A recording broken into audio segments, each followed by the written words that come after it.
रचित और किया ऑफलाइन क्यों नहीं हो?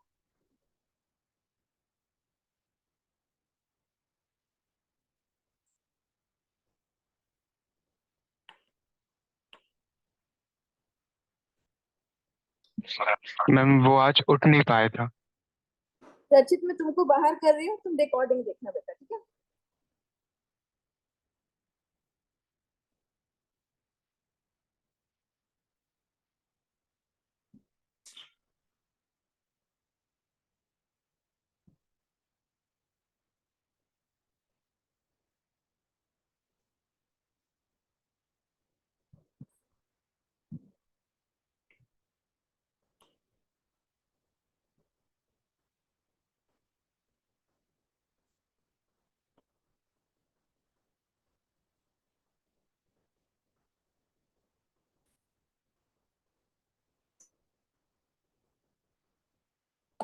चलो, नेक्स्ट सेक्शन अपन को करना है। तुम लोग पहले ये बताओ कि तुम लोगों ने जो होमवर्क में क्वेश्चन किया उसमें कोई डाउट है क्या? आ गया उसका आंसर? ठीक है ना? तो अपन ने कौन सा कंप्लीट कर लिया? जी कंप्लीट कर लिया अपन ने, ठीक है। चलो, नेक्स्ट सेक्शन डालो। 80 जी।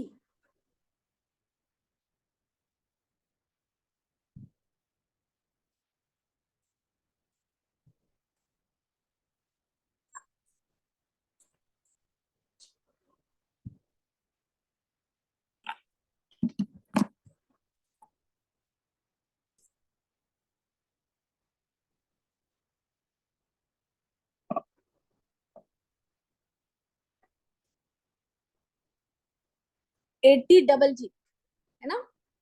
डालो rent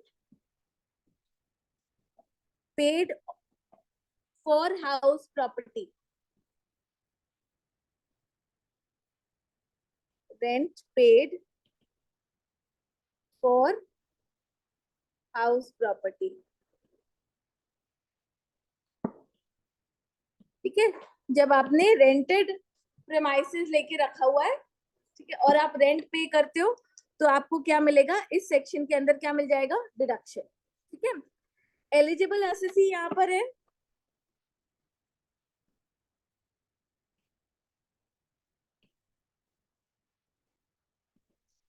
individual,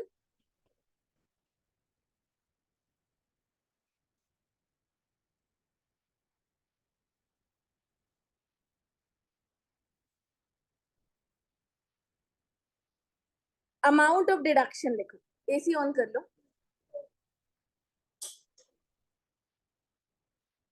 amount of deduction. अच्छा, अभी ना अपन सैलरी हेड पढ़ेंगे, उसमें एक एचआरए होता है, अलाउंस, है ना? एम्प्लॉयर एम्प्लॉय को एक अलाउंस, मतलब जो भी आपके एक्स्ट्रा खर्चे हो रहे हैं उन खर्चों को बेयर करने के लिए एक्स्ट्रा पैसे दिए जा रहे हैं, वो सब अलाउंसेस होते हैं। डीएनएस अलाउंस होता है महंगाई भत्ता, कि महंगाई जो बढ़ रही है उसको बेयर करने के लिए दिया जा रहा है, ठीक है। चिल्ड्रन एजुकेशन अलाउंस होता है, ठीक है, उनके स्कूल की फीस का अलाउंस होता है। यूनिफॉर्म अलाउंस होता है, ठीक है। ये सब अलग अलग अलाउंसेस होते हैं जो एम्प्लॉयर एम्प्लॉय को देता है। ऐसे ही एचआरए होता है। अगर आपको एचआरए मिल रहा है तो फिर आपको 80 डबल जी का डिडक्शन नहीं मिलेगा। समझ में आया? ये कंडीशन है। अभी अपन इसको लिख लेंगे। अमाउंट ऑफ डिडक्शन लिखो। First, 5,000 rupees per month.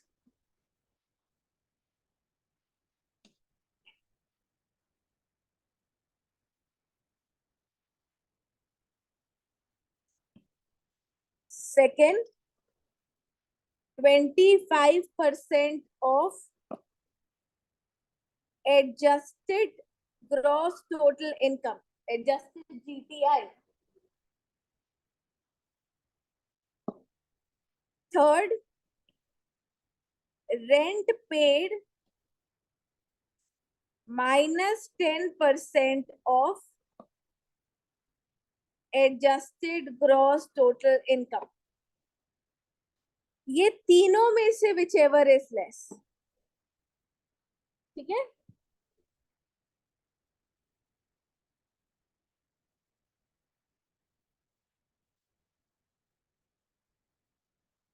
ठीक है। अब ये एडजस्टेड जीटीआई का मतलब क्या हुआ? हाँ, बिल्कुल सही। ग्रॉस टोटल इनकम लोगे, उसमें से माइनस कर दोगे all deductions, all deductions under chapter 6A except 80 double जी। ठीक है, क्योंकि यहाँ पर अपन डबल जी के लिए कैलकुलेट कर रहे हैं।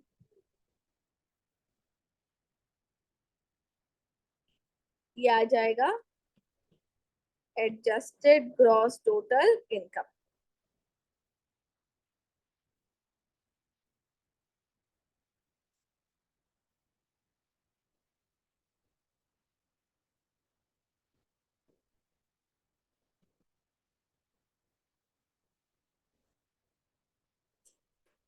लिखो, नोट लिखो।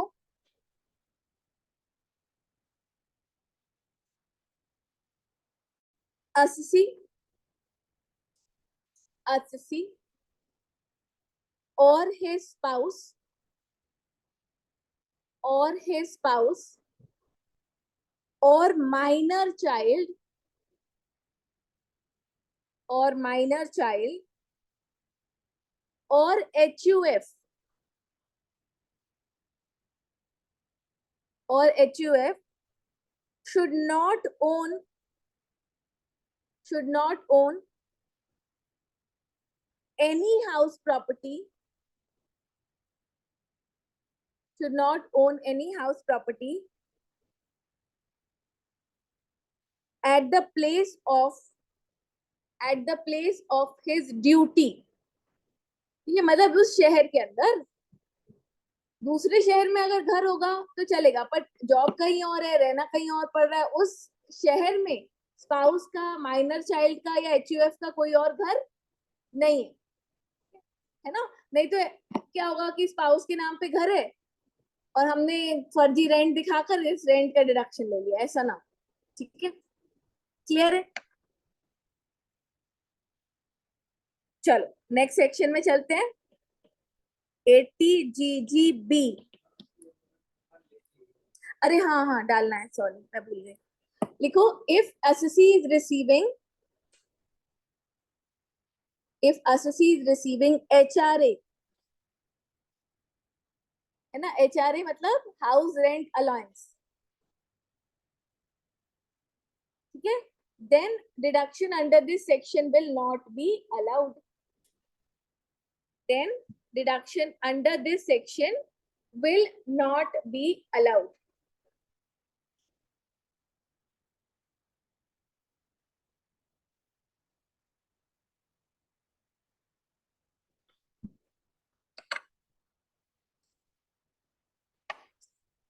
नेक्स्ट सेक्शन डालो 80 GGB। AC ऑन कर लो, गर्मी सहन मत करो फालतू में। AC का रिमोट कहाँ है, दिख रहा है क्या कहीं? हाँ,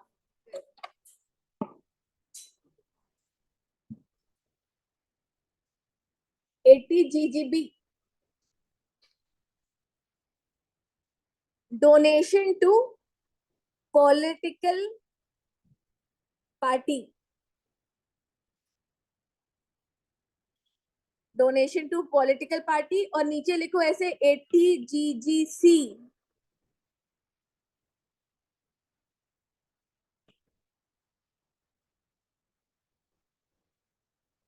GGC के सामने लिखो donation to electoral trust, donation to electoral trust. Political party तो तुम लोग को पता है, इलेक्टोरल ट्रस्ट पता है? हाँ, क्या?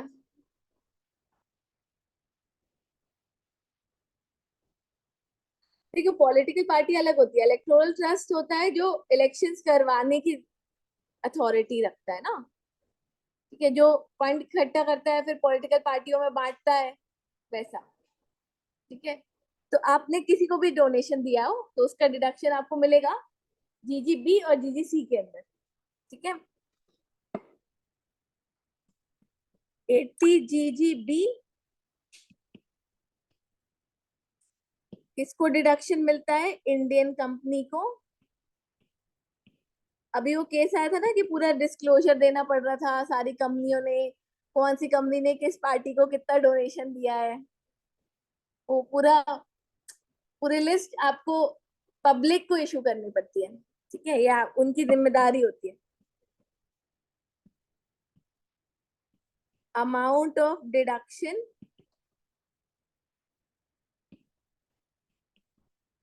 100% ऑफ डोनेशन।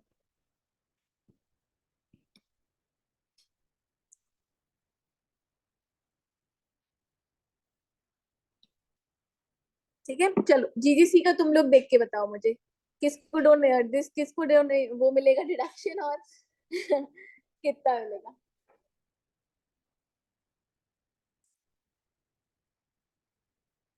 अच्छा, कैश में डोनेशन करेंगे तो नहीं मिलेगा, है ना? ठीक है, इसका नोट लिखेंगे अपन।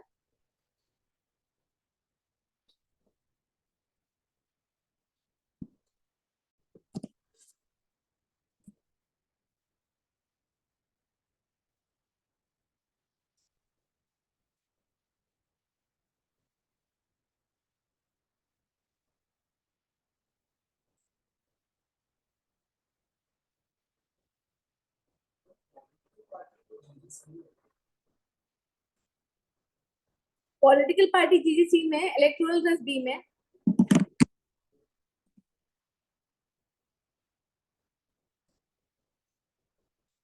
जीजीसी और GGB electoral,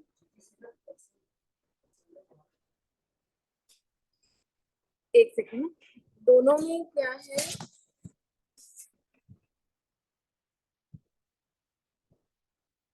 given by companies to political parties. हाँ, एक सेकेंड,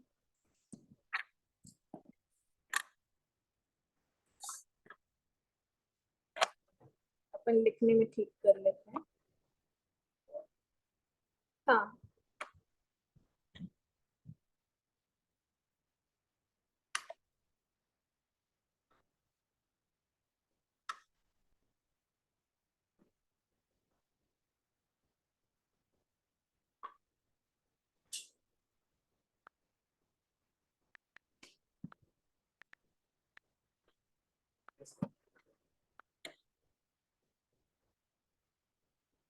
हाँ, और मतलब दोनों में इलेक्टोरल ट्रस्ट आ रहा है ना? ठीक है।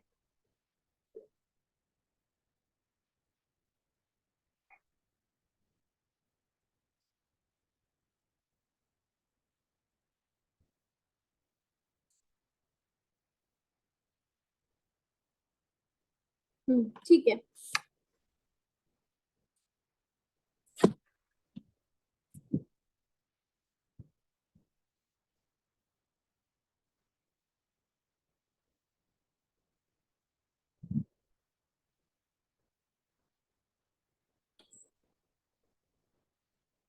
कौन था?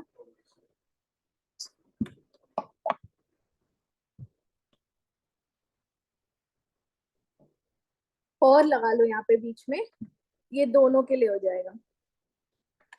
जीजीबी में इंडियन कंपनी और 80 GGC any other person.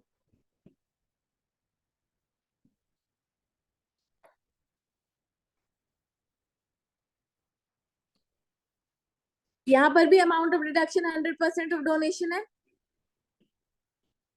100% of donation. Note लिखो।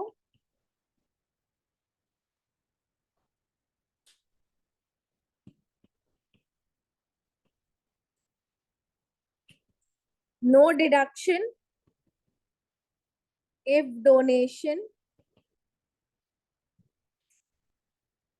made in cash।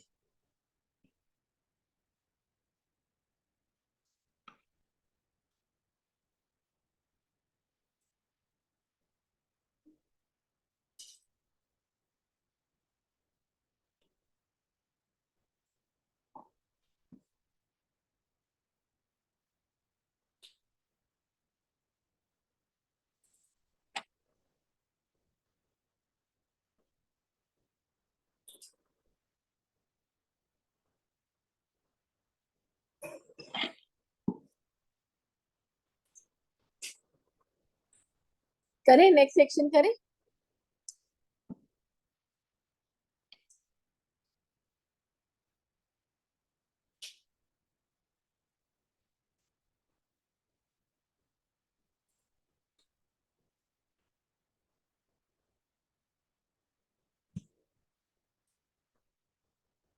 Next section है 80 JJAA।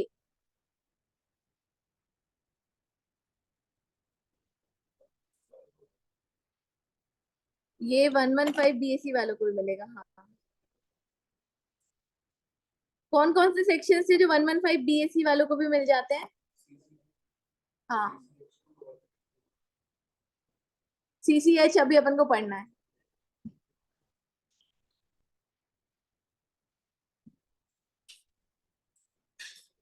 चलो लिखो 80 JJAA। ये ना 17-18 के अराउंड ही आया है ये वाला सेक्शन। इसमें क्या है कि अगर आप नए एम्प्लॉयज को रखते हो तो उनको जो आप सैलरी दे रहे हो उस पर आपको डिडक्शन मिल रहा है। ठीक है, 80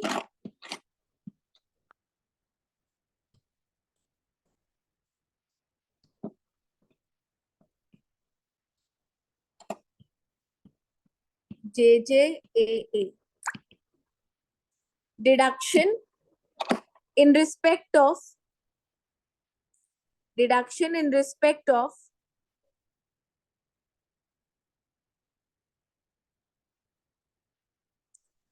employment of new employee, deduction in respect of employment of new employee।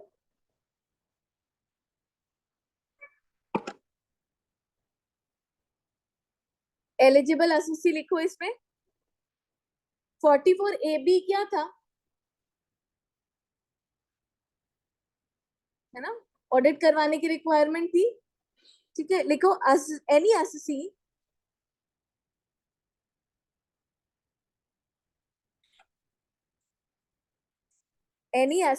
engaged in business। Eligible SSC कौन है? Any SSC engaged in business to whom section 44AB applies, to whom section 44AB applies।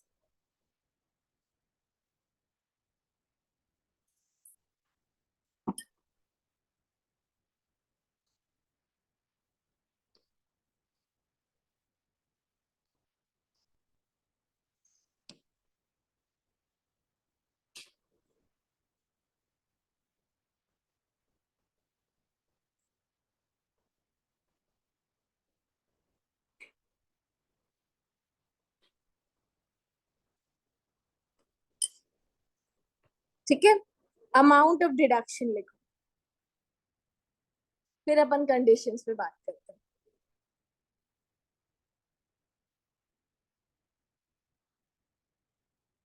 लिखो 30%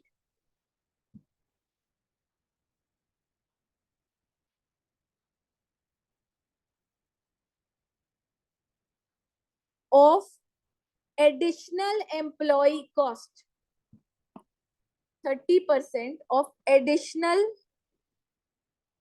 employee cost। ठीक है, ये 3 assessment years तक आपको ये वाला डिडक्शन मिलेगा। ठीक है, तो लिख लो deduction is allowed for 3 consecutive years।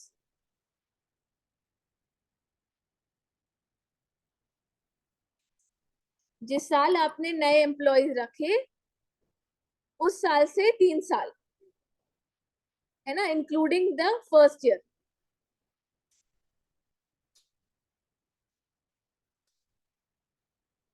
है ना, अब समझना है अपन को कि एडिशनल एम्प्लॉय कॉस्ट से इनका क्या मतलब है। ठीक है, लिखो एडिशनल एम्प्लॉय कॉस्ट मींस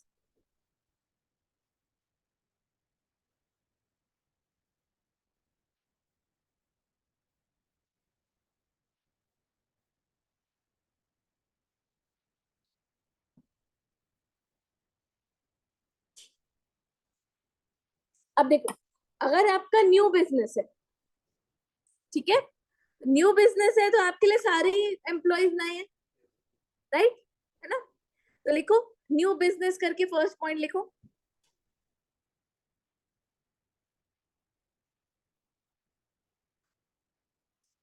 पूरी कॉस्ट आपकी एडिशनल एम्प्लॉय कॉस्ट है।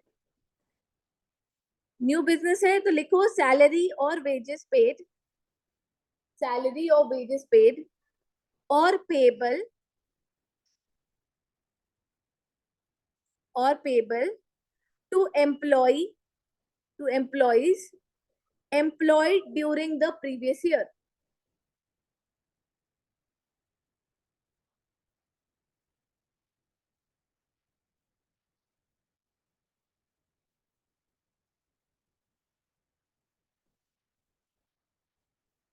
ये समझ में आया? पर अगर एग्जिस्टिंग है आपका बिजनेस तो समझना, पिछले साल मेरे ऑर्गेनाइजेशन में 10 लोग थे, ठीक है, इस साल मैंने 6 नए लोगों को अपॉइंट किया, पर पहले के 4 लोग छोड़ के चले गए, ठीक है, तो अभी टोटल कितने हैं? 12। तो एडिशनल कितने कहलाएंगे? 6 नहीं 2। समझ में आया? एडिशनल कितने कहलाएंगे? सिर्फ 2। टोटल नंबर में इंक्रीज देखना है हमको as compare to last year. Clear है? ठीक है, तो सेकंड पॉइंट में डालो एग्जिस्टिंग बिजनेस।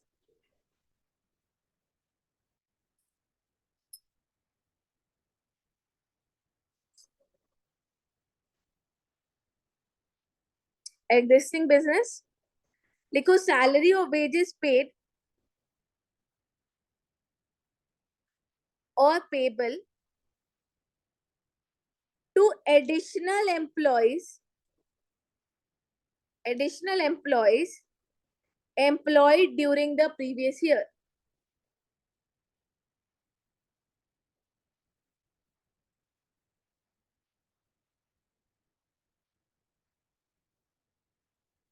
ठीक है, लिखो only increase in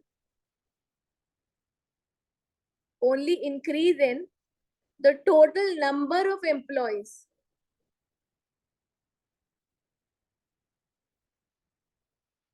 increase in total number of employees as compared to previous year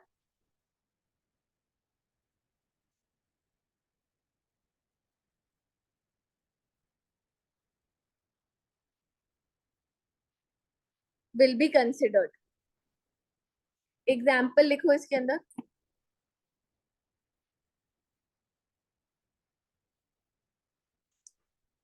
example में लिखो suppose total number of employees, suppose total number of employees as on 1/4/2023, total number of employees as on 1/4/2023 was 10, ठीक है, and 6 new employees joined, 6 new employees joined,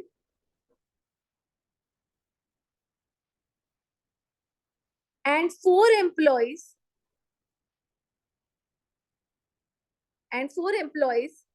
left during the previous year।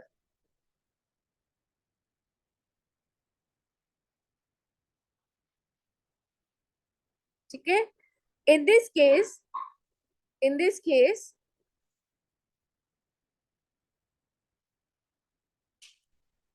deduction allowed on salary paid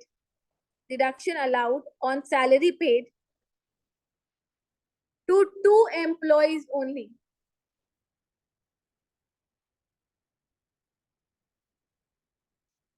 to कैसे आया, ये समझ में आया ना?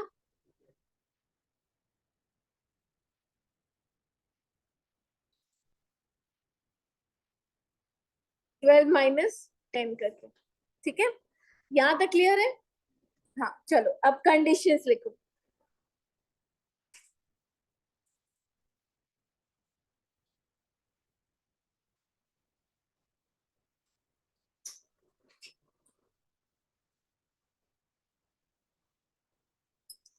Condition number 1 लिखो, salary should be paid by account paycheck,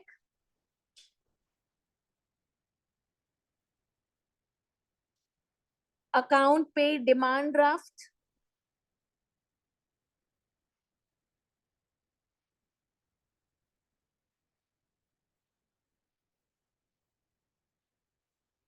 or any mode of electronic clearing system.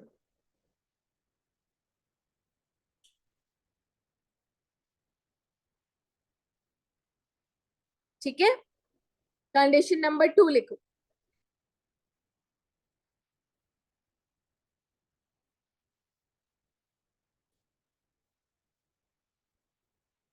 salary should not be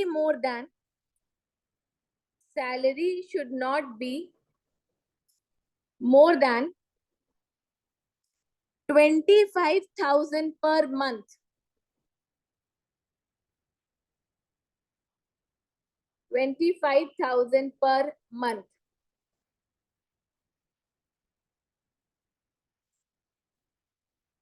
ठीक है, मतलब उससे बड़े लेवल पर आपने एम्प्लॉय रखा है तो फिर उसका डिडक्शन नहीं दे रहे। क्या है, गवर्नमेंट चाह रही थी जब ये लाई थी सेक्शन, अभी भी चाह रही है, ठीक है, कि एम्प्लॉयमेंट बढ़े, तो जो बहुत ज्यादा पढ़े लिखे लोग हैं, क्वालिफाइड हैं, उनको जॉब में वैसे भी दिक्कत नहीं होती है बेटा, तो उनके जॉब की चिंता नहीं कर रही है गवर्नमेंट उनकी जॉब की चिंता कर रही है जो कम पढ़े लिखे हैं। समझ में आया?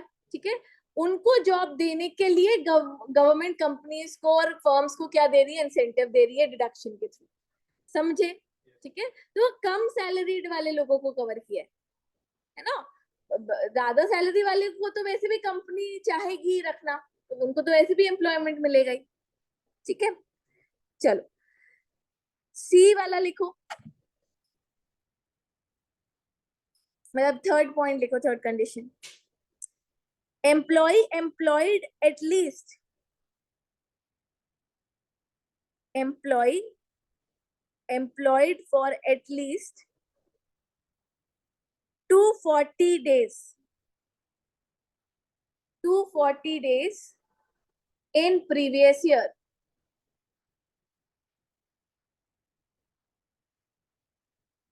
ठीक है, ब्रैकेट में लिखो, in case of manufacture of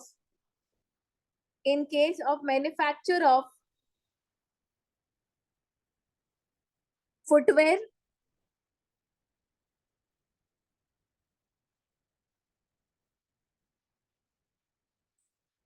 apparel,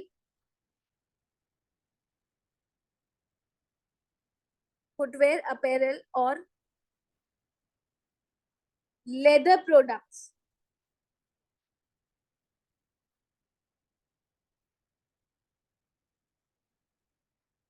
ठीक है, leather products we will consider 150 days, इसके लिए 150 और बाकी सबके लिए 240।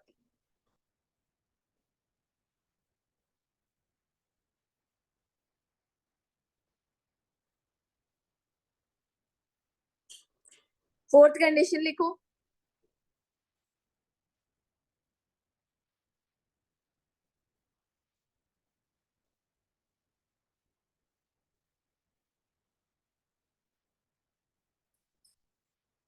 employee should be participated in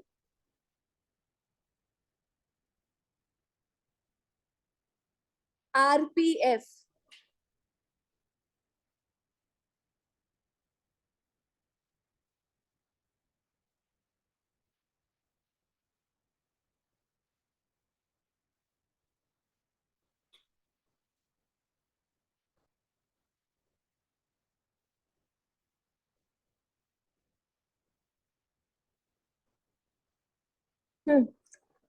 चलो अब नोट लिखो,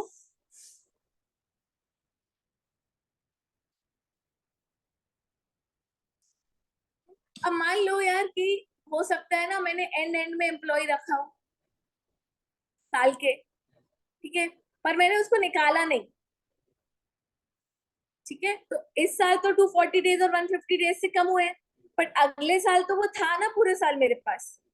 ठीक है, तो फिर उस केस में कंसिडर कर लेंगे। ठीक है, तो लिखो, if employ is employed, if employee is employed during the previous year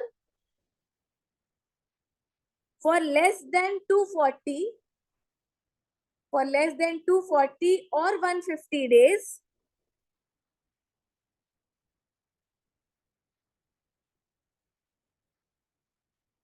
but is employed for a period of 240 or 150 days, 240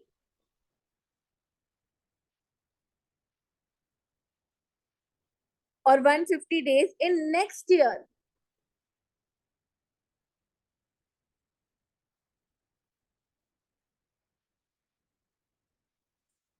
he shall be deemed to have been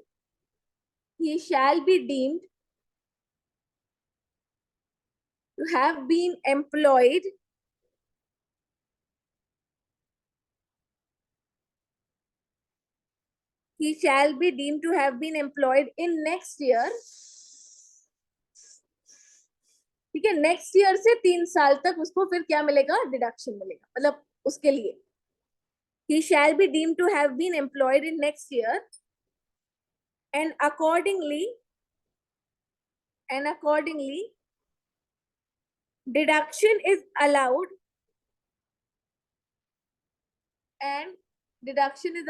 from next year for 3 consecutive years. From next year for 3 consecutive years.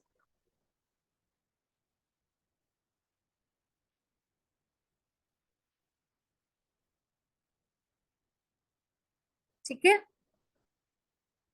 एक और note लिखो,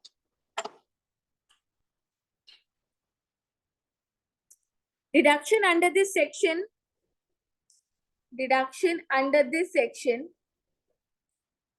allowed only if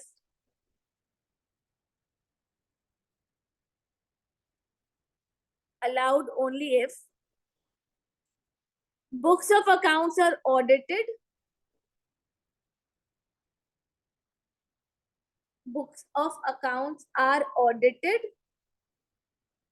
and report submitted up to due date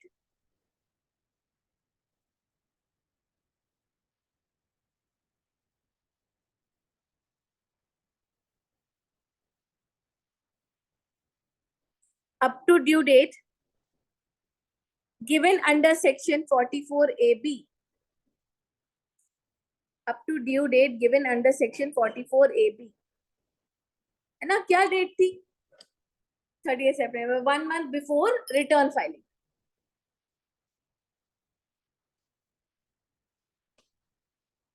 चलो ये वाला question देखेंगे, ऑड्यूल वाला। हाँ,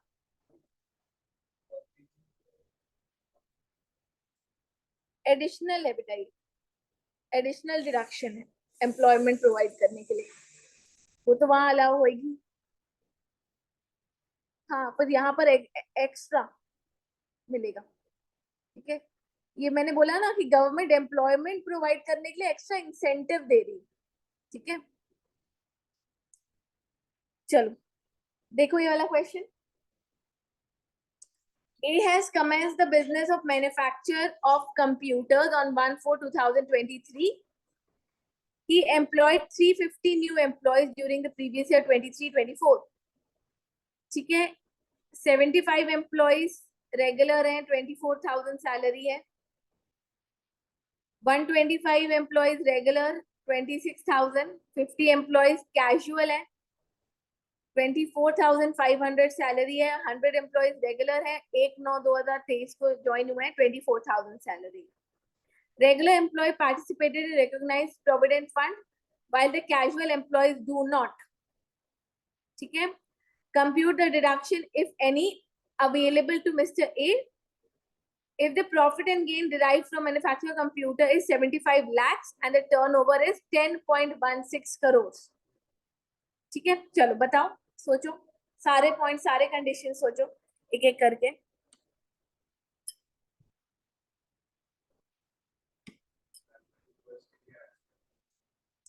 casual employees के लिए नहीं मिलेगा क्योंकि वो आरपीएफ में पार्टिसिपेट नहीं कर रहे हैं. ठीक है, क्या ये 80 JJA के लिए एलिजिबल भी है?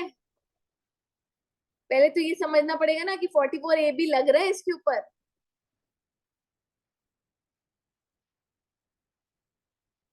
44 AB कब लगता है? 2 करोड़ थोड़ी था लिमिट.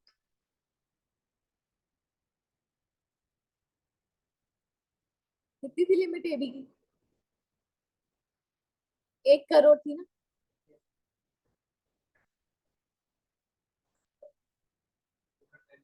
तो 10 करोड़ थी, तो 10 करोड़ से तो वैसे भी ज्यादा है. ठीक है, ए भी तो लग रहा है ना. एक कंडीशन ये चेक करी, फिर कैजुअल एम्प्लॉय वाली कंडीशन पूरी नहीं हो रही. ठीक है, और रेगुलर एम्प्लॉयज वाली कंडीशन में जो 25,000 से नीचे वाले उन पर ही लगेगा. ठीक है, तो मतलब 75 एम्प्लॉयज और 24 और 100 वाले. ठीक है, चलो अब निकालो कितना डिडक्शन मिलेगा अगर मिलेगा तो.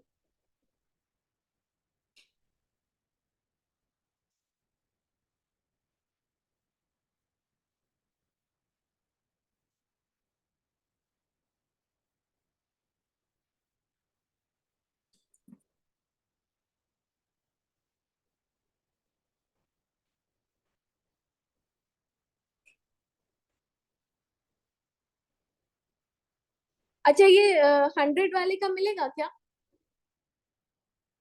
डेज भी तो चेक करने पड़ेंगे. करो चेक डेज. 1 4 वालों की तो कोई दिक्कत ही नहीं है, वो तो पूरे साल थे. पर 1 9 वाले को चेक करो डेज कितने हो रहे हैं.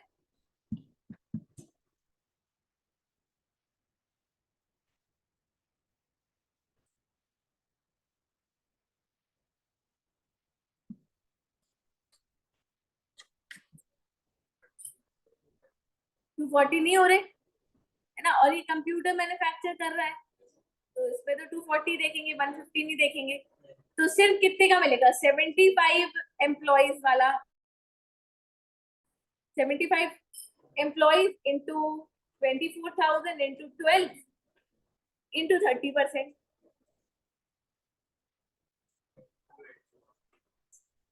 64,80 था, है ना. नोट में क्या क्या लिखेंगे? एक तो कैजुअल एम्प्लॉय वाला लिखेंगे, एक तो ये 125 एम्प्लॉयज वाला लिखेंगे कि उनकी 25,000 से ज्यादा की सैलरी है तो उनका डिडक्शन नहीं मिलेगा. 100 एम्प्लॉयज वाला लिखेंगे कि ये 240 डेज से कम काम किए हैं तो ये इस साल से काउंट नहीं होंगे. अगले साल अगर ये 240 डेज से ज्यादा काम करते हैं अगले साल से इनका डिडक्शन मिल जाएगा. ठीक है ना. और क्या लिखेंगे? बस 3 नोट्स लिखेंगे. लिखो. और फिर इसमें लिखा है आगे, what would be your answer if A has commenced the business of manufacture of footwear. तो वो 100 का भी मिल जाएगा और 75 का भी मिल जाएगा. ठीक है, चलो इसका आंसर लिख लो, ड्राफ्ट कर लो. नोट बताओ, मैं लिखवा दूं क्या कि खुद से ड्राफ्ट करें? लिखोगे? लिखो.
लिख लिया?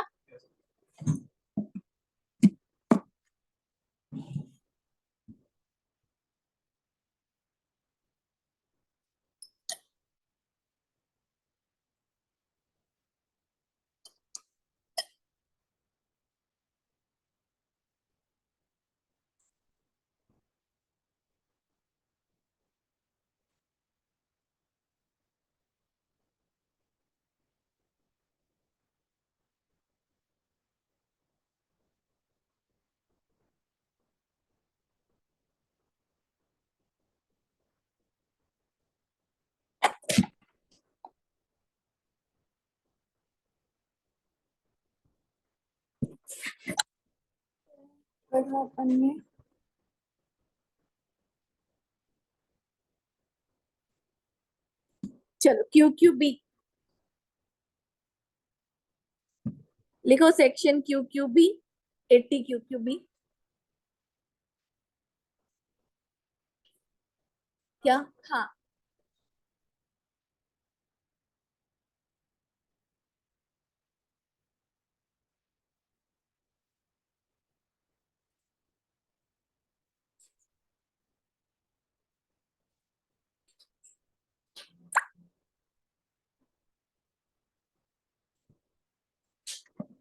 हाँ बेटा।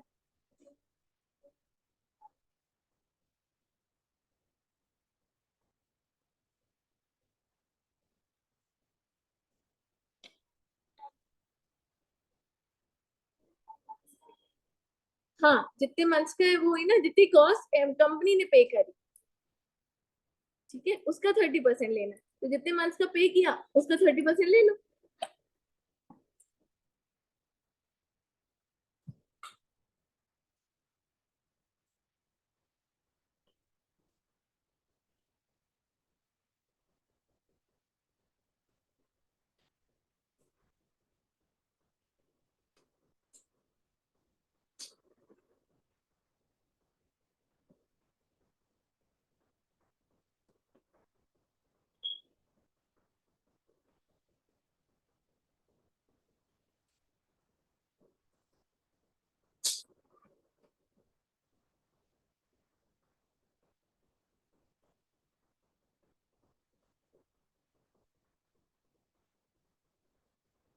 चलो लिखो, क्यू क्यू बी, रॉयल्टीज,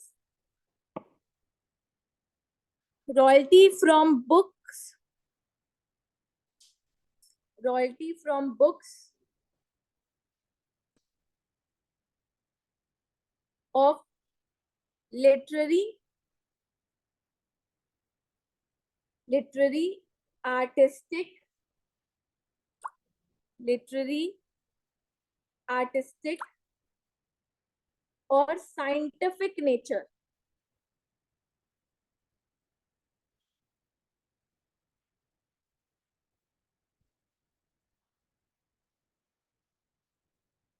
ठीक है,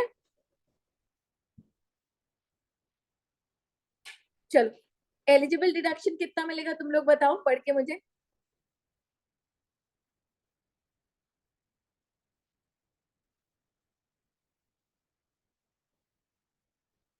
एलिजिबल एसएससी कौन है और एलिजिबल डिडक्शन कितना है?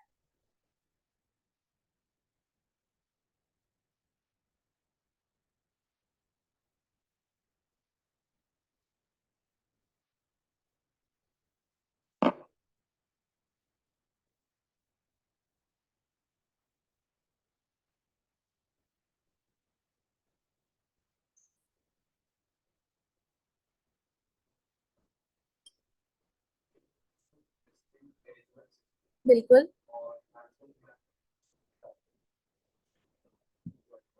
हम्म, चलो लिखो, eligible SSC resident individual, eligible SSC, ये मैंने तुम लोग को पहले भी बताया था ना जब अपने डिडक्शन स्टार्ट किए थे कि दो तरीके के डिडक्शन होते हैं, एक पेमेंट बेस्ड होता है और एक इनकम बेस्ड होता है। ये इनकम है, ये कमा रहे हैं और कमाने पर भी क्या मिल रहा है? डिडक्शन मिल रहा है। समझ में आया? एलिजिबल एसएससी रेसिडेंट इंडिविजुअल लिख लिया, अमाउंट ऑफ डिडक्शन लिखो second point. Amount of deduction लिखो।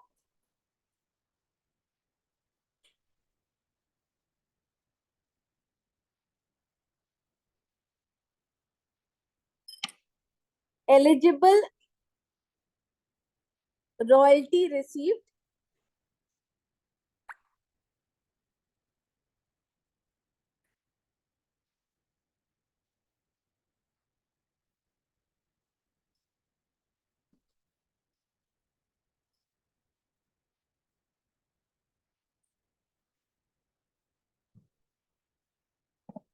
Eligible royalty received.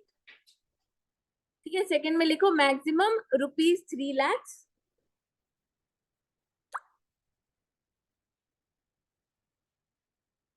Maximum ₹3 lakh.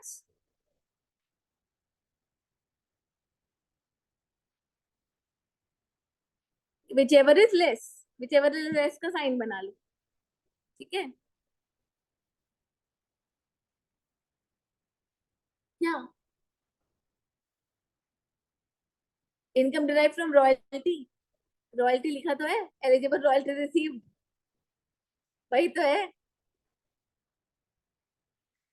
Words अपन वैसे एकदम टेक्निकल वाले यूज नहीं कर रहे हैं ना। अच्छा, अच्छा मिक्स हो गया वो। फर्स्ट है रॉयल्टी रिसीव और 3 lakh which ever is less, है ना ऐसा। अभी समझ में आ गया।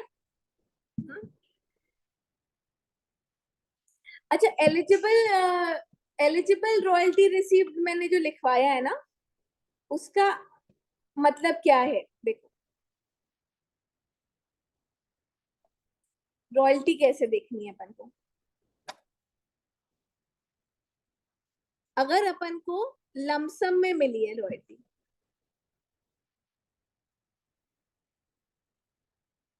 लमसम में मिलती है, अगर मान लो जैसे मैंने बुक लिखी है और मैं पब्लिशर को राइट्स दे रही हूँ, तो वो मुझे एक लमसम अमाउंट दे देता है। ठीक है ना। तो लमसम में मिली है, तो अमाउंट ऑफ रॉयल्टी रिसीव।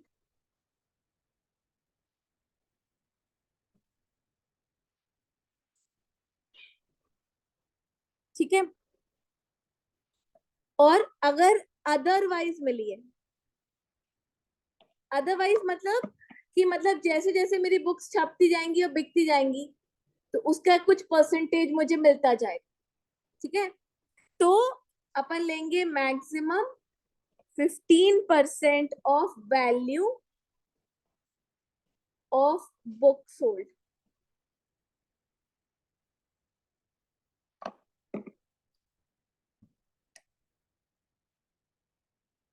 ठीक है, क्लियर हुआ है ना। इसके ऊपर हेडिंग डाल देना eligible royalty. Eligible royalty means first और सेकंड पॉइंट।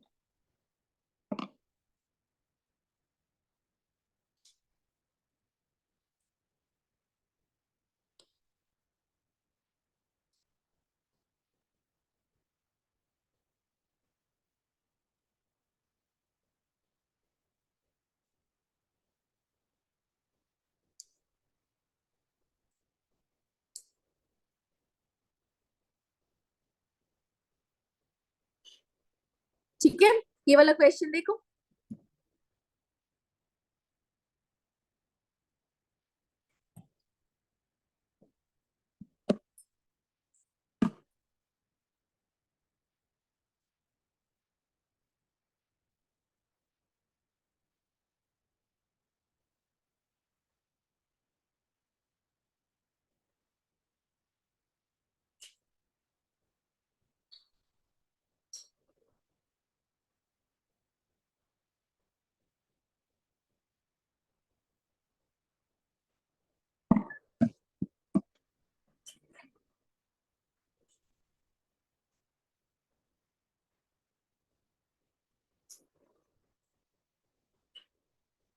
देखिए, mister Akash earned royalty of 2,88,000 from a foreign country। अच्छा, एक पॉइंट और है। ठीक है, अगर आपको फॉरेन कंट्री में मिला है और मतलब आउटसाइड इंडिया मिला है आपको, ठीक है, तो आपको डिडक्शन तब मिलेगा जब आप उसको इंडिया लेकर आ जाते हो, है ना, इन कन्वर्टेबल फॉरेन एक्सचेंज के फॉर्म में विद इन 6 मंथ्स। ठीक है, इसका पॉइंट अपन लिख लेंगे। आरआरबी भी रॉयल्टी से रिलेटेड है, ठीक है, आरआरबी का जो सेक्शन है वो भी रॉयल्टी से रिलेटेड है, और दोनों का एक कॉमन पॉइंट बना लेंगे अपन, ये फॉरेन वाला, ठीक है। 6 मंथ्स के अंदर इंडिया लेकर आना है पैसा इन कन्वर्टेबल फॉरेन एक्सचेंज, ठीक है। तो देखो, फॉरेन कंट्री में मिला है for a book authored by him being a work of literary nature, rate of royalty is 18% of the value of book. Expenditure incurred by him for earning this royalty was 40,000. The amount remitted to India till 30th September 2024 is 2,30,000. ठीक है, the remaining amount was not remitted till 31st March 2025. Compute the amount includable in gross total income of Mr. Akash and the amount of deduction. ठीक है, बताओ gross total income में कितनी royalty जोड़नी चाहिए?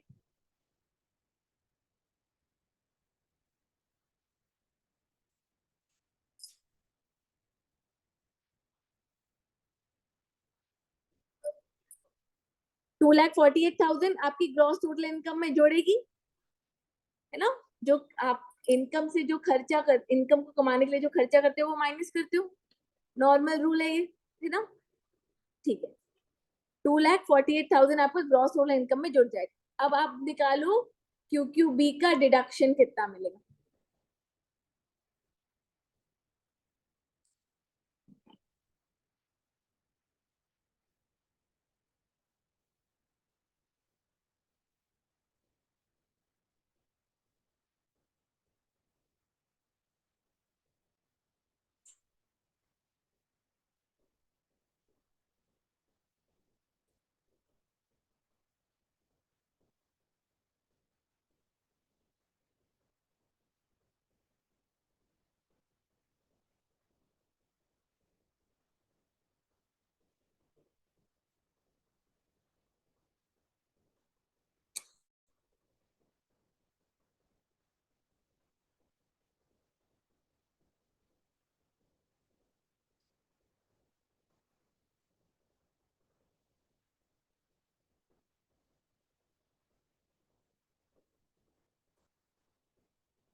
सबसे पहले तो कितनी मिली रॉयल्टी?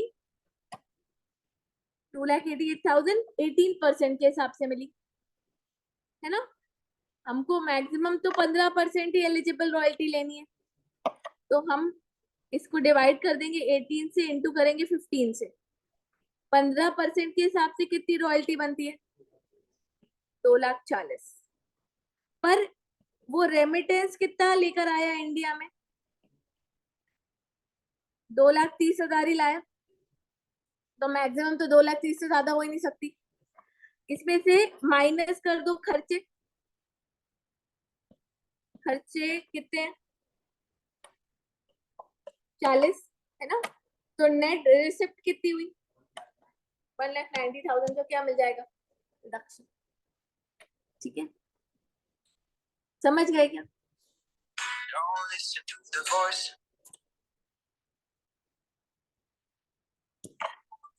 हेलो, चलो आरआरबी करेंगे। Section 80 RRB, royalty from patents.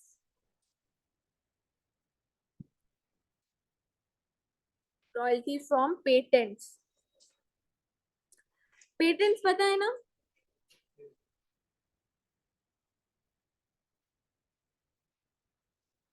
वही है बेटा, एलिजिबल एसएससी रेसिडेंट इंडिविजुअल ही है, अमाउंट ऑफ डिडक्शन भी सेम है, royalty received maximum 3 lakhs whichever is less. यहाँ पे एलिजिबल रॉयल्टी में कुछ नहीं है, जितना भी रॉयल्टी मिला, या 3 lakh, which ever is less. ठीक है, लिखो जल्दी से लिखो।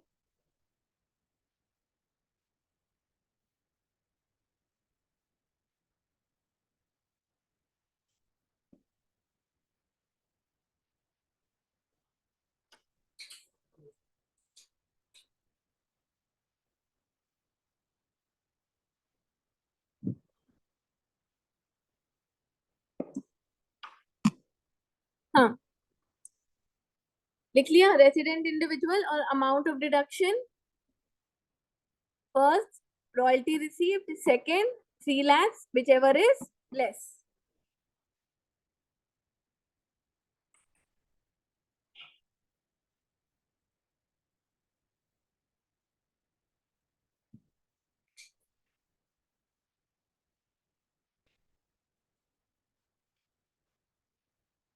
अब नोट डालो, फॉरेन एक्सचेंज वाला नोट दिखा देती। हाँ, common note.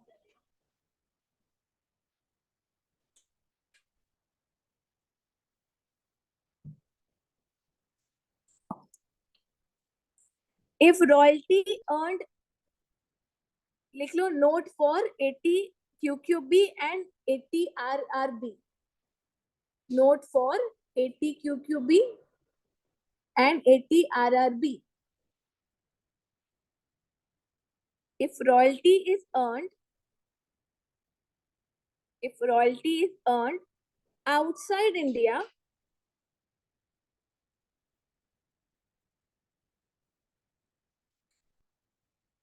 if royalty is earned outside India, then deduction is allowed. Then deduction is allowed only if. Then deduction is allowed only if such royalty amount is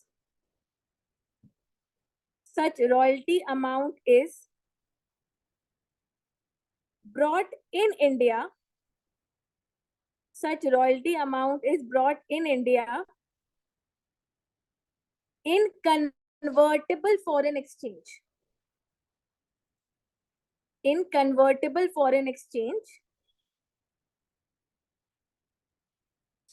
within 6 months. Within 6 months from the end of the previous year, है ना, मतलब 30 सितंबर, ठीक है, end of the previous year, or time allowed by RBI. मतलब अगर RBI extend करना चाहे time तो वो कर सकता है ना।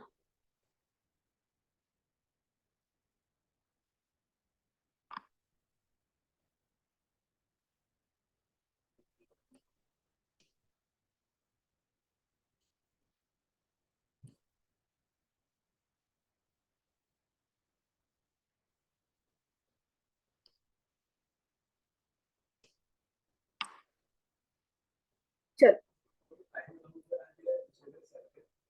नहीं, आर और टाइम अलाउड बाय आरबीआई, मतलब आरबीआई अगर चाहे तो फिर वो एक्सटेंड कर सकता है। ठीक है, क्लियर है। चलो, 2-3 सेक्शंस बचे हुए हैं, वो कल करके इसको खत्म करके सैलरीज चालू करेंगे।